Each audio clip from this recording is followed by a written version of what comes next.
Hello there guys and welcome back to the channel. So today's video is going to be a full run of map 7 and also a full kill of second thing mini boss, even though he has brute force on. So that means I can't really Quake him all that well. But that being said, let's get back to the actual fighting. So in section 1 I deal with this Spider-Man path, and Venom is absolutely perfect to shred all of them because they just cannot evade. And with that, yeah, the fights are like super simple. There's not too much to worry about. A couple combos in, first level 1 and he's already like 12%, and that's was the main reason why I took Venom up to rank 5, because yeah, he's an absolute AQ beast for this kind of like weekly rotation, because in tier 2 I have to deal with buffed up lane, and yeah, Venom starts the fight with 4 buffs, so that's not an issue at all. So he's pretty much perfect for all 3 tiers, and I can focus on bringing in either champions I want to test out and know that Venom will be capable of handling all 3 tiers, or I can bring in counters to the boss and mini boss if needed. Now I'm up against this Miles Morales, and this actually gonna turn out to be a bit more tricky fight than I expected it to be. So basically he has Rage Node on, and typically it's kind of an awesome time with Venom because you can just eat up those Fury buffs with your level 1, heal up, and remove that unblockable. In this case I landed level 1 and that didn't eat up a single Fury buff, so I had to be super careful dealing with that Miles. So that's like an first time it has happened to me with Venom, I think, but yeah, important to keep a note of that. Now we're going to be up against SpiderGwen as soon as I get cleared over here, and SpiderGwen has Safeguard on, so that means that I cannot deal massive amounts of damage via my regular hits. However, Venom has very potent bleed effects, and they will do the work for me. Now, unfortunately, it doesn't seem like I get too lucky with precision or cruelty buffs over here, and the second one's physical resistance. I probably should have dropped a heavy attack somewhere here at this point, but I figured I'll just carry on. It was not the smartest choice, but hey, it's not like this is like overly tricky of a fight. And yeah, we can see that she is slowly but surely going down. 3 bleeds over there. She's below 40% at this point. Bleed still active, ticking away, doing its job. She cannot evade. Thus, once again, the fight is extremely simple, and I don't have too much to worry about. The buffs definitely didn't fall perfectly in this fight. I have 4 physical resistances and 2 armor ups, but hey, it was kind of my fault as well for not trying to re-roll them, I guess. Now the last fight I take in section 1 is this OG Spider-Man, and only thing that's kind of important about him is that he has unblockable level 1s. Typically it's not too big of an issue, but I think he's actually going to tag me with 1 in this one, and that Quake Await synergy will end up saving me.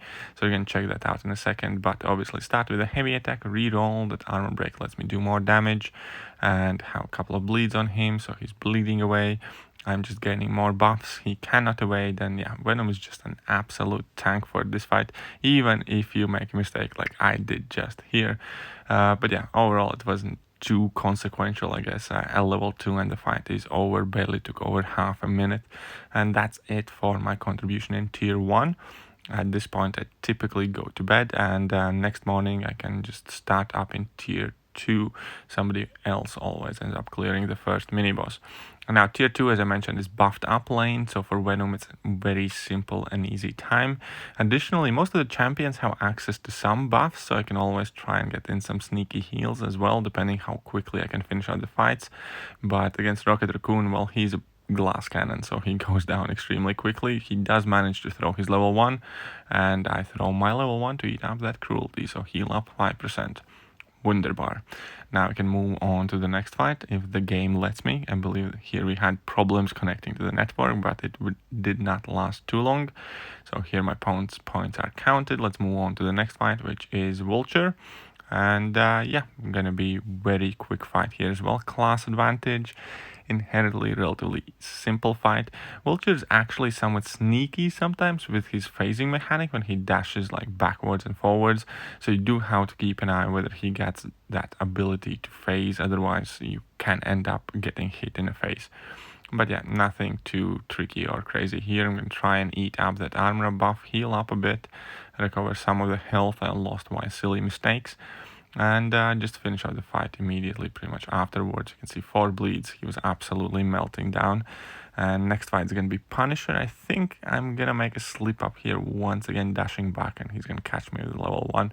It's a very common mistake for me with Punisher when I'm just kind of trying to bait out a special attack, or when I have my initial reaction to him launching his special attack. I sometimes end up dashing back at the wrong moment, and then like the second part of those bullet strikes kind of like grab me. Luckily, he doesn't really do too much damage here. You can see he landed a full-on level 1 with me, but none of them crit, and it wasn't too painful overall. Plus, I got to eat his power gain buff, so that's some health regained. At this point, I wanted to drop my level 1, but he died too quickly. Venom is absolutely beasting. And also, this week, he doesn't get any attack increase at all. He doesn't get attack penalty either. I believe it's mutant week, so mutant champions gain plus 20% attack, and mutant champions gain plus 40% attack, tech champions gain plus 20% attack, and skilled champions take 40% attack penalty, which is obviously going to be painful for my Nick Fury. But I brought in Nick Fury because I thought he will be a good option for that Mesmerize Mighty Charge thing mini-boss, and he turned out to be a very good option for that fight.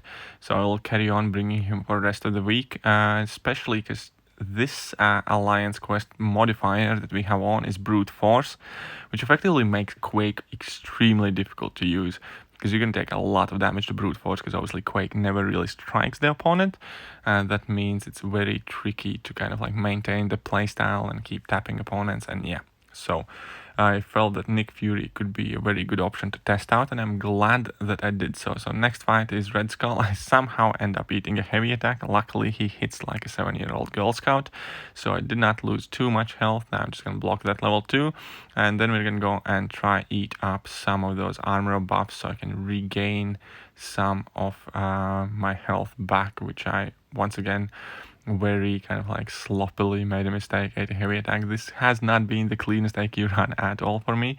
Luckily, Venom is a beast, so it was a definitely good choice to take him up to rank 5, because I do get quite a good amount of value out of this guy just in Alliance Quest alone.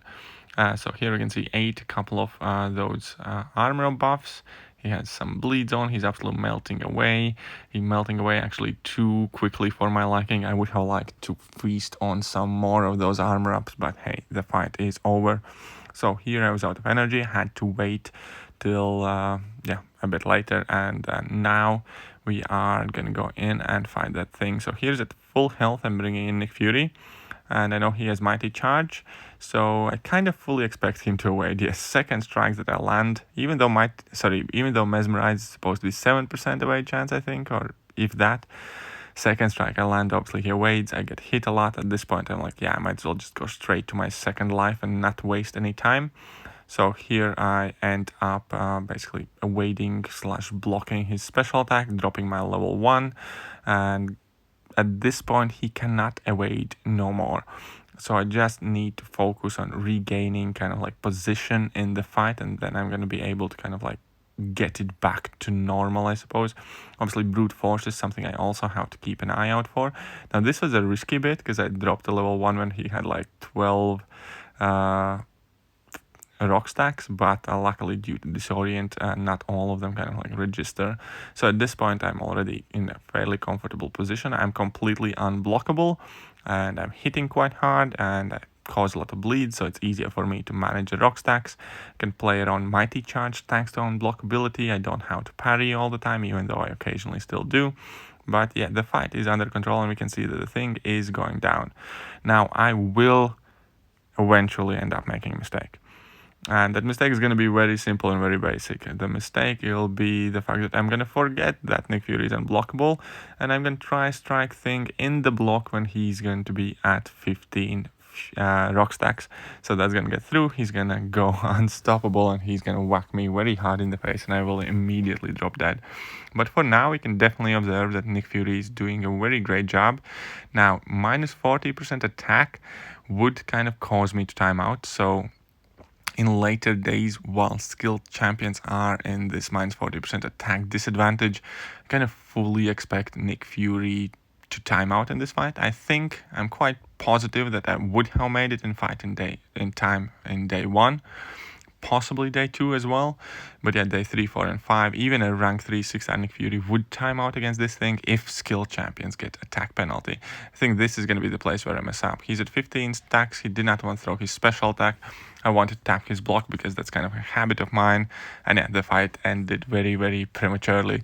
So I simply decided to go back in and finished off with Quake. Now, it's not going to be an easy task with Quake because once again, brute force is the modifier that I have to deal with, and we're going to see me take a lot of brute force damage, but at the same point I'm just going to try and kind of manage to sneak in a cheeky poke here and there, and we can see here, just tap him once and to reset the brute force timer, and I'm going to try and do the same for a bit to inevitably finish the fight out and carry on to tier 3 momentarily. But I guess this is kind of like the main culmination of this video, because obviously with half dead Quake and Venom, I'm not going to be able to do too much against Doom. However, overall, I still think this is a successful IQ run, because we're not going to use any items at all. The thing is nearly down as well, so I will have taken him down all by myself.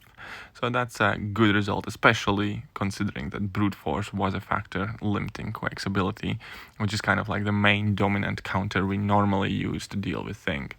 And yeah, so now much later in the day, I have been cleared in section 3. I was waiting quite a while there, so this is already in the afternoon. Basically people end up waiting on me, well, whoopsie. But yeah, the Falcon is quite an annoying guy because he loves throwing his level 1 and dealing quite a bunch of block damage, but he's also a hero champion, so Venom's bleeds are more effective. I get quite lucky with the buffs with 2 precisions, 2 cruelties, so I crit quite a lot. Whenever Venom crits a lot, he also does a lot of bleeds. And yeah, so the fight is going extremely well. The node for tier 3 is minor aspect of nightmares.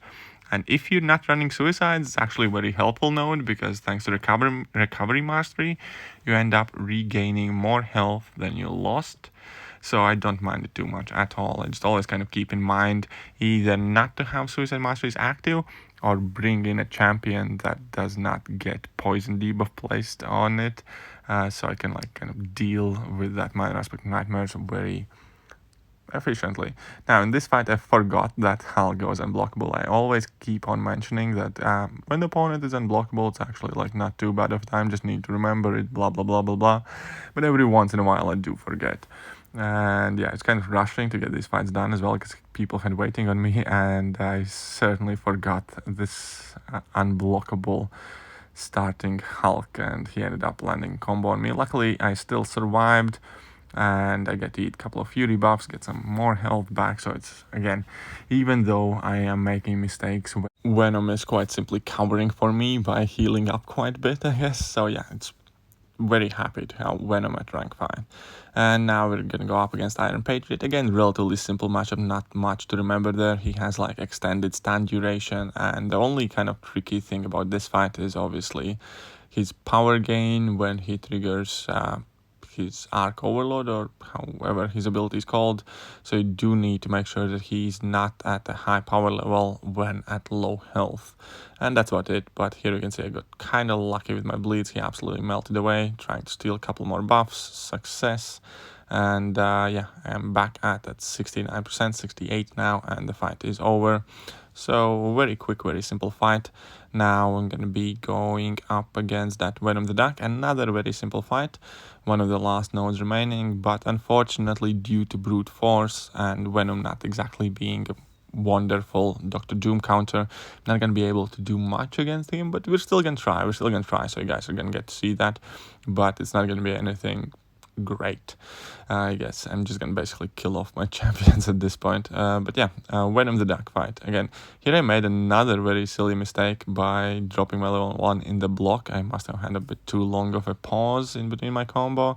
But hey, he did not punish it, and I ended up getting lucky once more. So yeah, it was quite a sloppy day in AQ, but still no items used. Thing mini was down. And all in all, not too bad of a time, I guess. So sometimes you just get lucky. And this was not, very proud run, I guess.